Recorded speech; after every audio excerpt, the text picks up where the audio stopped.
राजस्थान के अंदर खीरसर विधानसभा बड़ी चर्चा के अंदर है, क्योंकि खीरसर विधानसभा के विधायक रेवतराम डांगा इस समय भ्रष्टाचार के अंदर लिप्त पाए गए हैं। सदाचार कमेटी को जांच सौंप दी गई है और अब सदाचार कमेटी के द्वारा आगे भी रिपोर्ट भेज दी गई है। देखते हैं कि भ्रष्टाचार में लिप्त रेवतराम डांगा सही पाए जाएंगे या गलत पाए जाएंगे। खीरसर विधानसभा के अंदर उपचुनाव होंगे या नहीं होंगे, ये बात बहुत दूर की है, क्योंकि अभी काफी समय है इस चुनाव के अंदर होने में या इस उपचुनाव के अंदर होने में। लेकिन सबसे मजे की बात है नागौर के अंदर, नागौर के खीरसर के अंदर जिस प्रकार से जैसे ही रेवतराम डांगा भ्रष्टाचार के अंदर लिप्त पाए गए तो उपचुनाव की चर्चा फैल गई, और उपचुनाव की चर्चा फैलने के बाद में नागौर जिले की एक फेमस डांसर, शायद आपने नाम सुना होगा, गौरी नागौरी, वो भी चर्चा में आ गई। और गौरी नागौरी ने अपना स्टेटमेंट भी दे दिया कि मैं यदि खीरसर से चुनाव लड़ती हूँ तो 100% में इस चुनाव को जीत पाऊँ, क्योंकि गौरी नागौरी डांसर है और अच्छा डांस करती है, लाखों उसके फॉलोअर्स हैं, कई उसको चाहने वाले भी हैं। और सबसे बड़ी मजे की बात आप ये देखिए कि जब गौरी नागौरी स्टेज पे जाकर जब डांस करती है और जिस प्रकार से डांस करने की जो स्टेप्स है, उस स्टेप्स को देखकर उन आजकल की युवा पीढ़ी उनसे बड़े मोहित हो जाते हैं, बड़े आकर्षित हो जाते हैं। और होता भी है ये चीज़ें, क्योंकि राजस्थान में हमारे युवा जो है इन चीज़ों को देख के बड़े आकर्षित होते हैं। अभी जैसे लेटेस्ट फिल्म धुरंधर आई थी, अक्षय खन्ना का जैसे रोल धुरंधर में आया तो राजस्थान में जितने भी युवा थे, चाहे लड़की हो या लड़का, सारे धुरंधर बन गए। और यही चीज़ गौरी नागौरी के साथ में भी है। अब आपको इस चैनल के माध्यम से ये बताने जा रहे हैं कि आखिर गौरी नागौरी कौन है। अब क्या नागौर के खीरसर विधानसभा के अंदर यदि उपचुनाव होते हैं, गौरी नागौरी यदि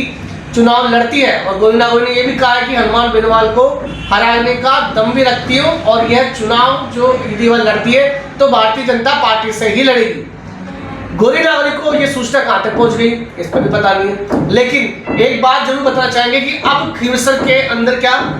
राजस्थान की राजनीति के अंदर पहले भी कई प्रकार के मंत्री मिनिस्टर जो आए थे, तो हमने देखा कि सरपंचों का भी कुछ समय पहले सरकार ने एक नियम बनाया कि 10वीं पास तो होनी चाहिए, कम से कम पढ़े लिखे तो होने चाहिए, साइन तो मार सके ढंग से। और मंत्री मिनिस्टर की बात करें तो मैं नाम नहीं लूँगा कि ऐसे मंत्री से भी मेरी मुलाकात हुई कि जब मैं सचिवालय में जब मैं गया तो मंत्री को जब मैं देखा तो आपको बता दें कि मंत्री जी मुंह के अंदर तानसेन खा रखे थे, और तानसेन खाते हुए मंत्री जी जो है फाइल पे सिग्नेचर कर रहे थे। मंत्री जी को ये पता नहीं कि मैं किस फाइल पे क्या साइन कर रहा हूँ, उनके पीएस या पीए वो फाइल को देख रहे थे। अब मैं बात करता हूँ गौरी नागौरी की, जो खीरसर उपचुनाव के अंदर लड़ने की चर्चा में इस समय एक ऐसी डांसर है, क्योंकि मैं जानता हूँ कि अब राजस्थान की राजनीति में अब ठुमके वाली सरकार होगी, या गौरी नागौरी जैसे जो ठुमके लगाती है स्टेज पे, अब ऐसे ही ठुमके जनता भी लगाएगी। आखिर इस प्रकार की नृत्य करने वाली गौरी नागौरी जो युवाओं को बड़ा आकर्षित करती है, मानते हैं उसका पैसा है, उसका बिजनेस है, सब कुछ है, तो क्या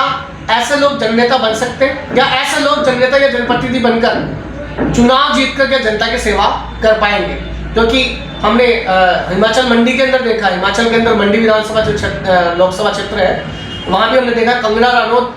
वहाँ की लोकसभा क्षेत्र की सांसद है, लेकिन एक आम व्यक्ति कंगना रनौत से नहीं मिल सकता, उससे मिलने से पहले उसके पीए और पीएस से जो है उससे अपॉइंटमेंट लेनी पड़ेगी। आप ये वीडियो देखिए, मैं आपको एक बार जूम करके वीडियो भी दिखाता हूँ कि आप एक बार पूरा इस वीडियो को देखिए, जहाँ गौरी नागौरी का एक बहुत ही शानदार डांस ये दिखाई दे रहा है, और गाना भी बड़ा अच्छा गाना है कि चुनरी में परफ्यूम, कुछ ऐसा कुछ गाना है, इतना गाना हमें याद नहीं। ये देखिए, ये गौरी नागौरी जैसे आप देख पा रहे हैं स्क्रीन पे, जो अब खीरसर से चुनाव लड़ने की कवायद कर रही है, और हनुमान बेनीवाल को वो चुनौती दे चुकी है कि मैं उनको हरा सकती हूँ, मेरे प्रशंसक बहुत है। अब ये जनप्रतिनिधि बनेंगे, ये जनता की सेवा करेंगे और जनता की हर बात ये सुनेंगे। देखिए आप मंच पे गौरी नागौरी का ये स्टेप्स है जो बड़ा ही आकर्षित है, जो युवाओं को मोहित कर देता है। अब ये जनता खीरसर की क्या इन लोगों को चुनाव के अंदर जिताएगी, या इनके ठुमके ही चुनावों के अंदर लग पाएंगे, या ये जनता की सेवा कर पाएगी? क्योंकि कहा जाता है ना राजनीति के अंदर, राजनीति की एक बड़ी कहावत है साहब, एक चीज़ कहा जाती है राजनीति सेवा की नीति है। और सेवा की नीति को ही राजनीति कहा जाता है, लेकिन यहाँ सेवा की नीति नहीं, अब यहाँ डांसर नीति चलेगी। क्योंकि राजस्थान में वैसे भी कई ऐसे विधायक भी हैं जो 10वीं 12वीं पास है, जिनको अभी तक नॉलेज में नहीं है। लेकिन नॉलेज नहीं होने के बाद भी कुछ तो